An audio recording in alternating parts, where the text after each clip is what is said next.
The objective was how to create this kind of relationships, because each of them have an important role they play. The government have a role they play, the financial partners, and even the scientific partners.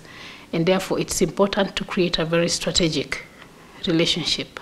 IDOS community should be able to sensitize governments on their role in terms of policy provision.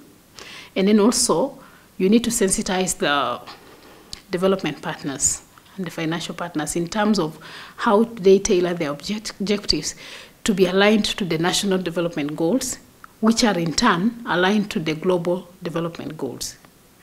All of us should pull in the same direction, the Sustainable Development Goals. I received a number of proposals from the meeting, and some of the proposals were to create dialogue forums that will sensitize each party on the need to work together. And then the focus should also be defined in such meetings, and the role of each partner shall also be defined in these meetings.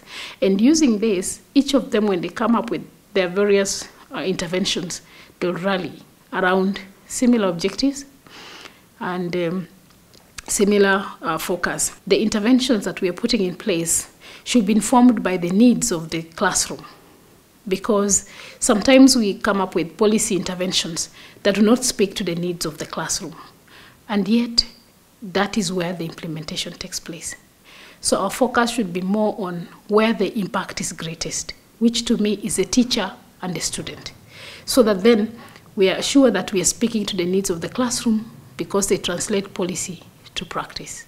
There are certain lessons I've taken from this forum, and one of them is how to work with the universities to provide the theoretical frameworks that inform practice in STEM education. And the fact that I think we need to align ourselves to STEM for development, for social good. I think for the longest period of time, I've been more focused on STEM education for STEM-enabled workforce.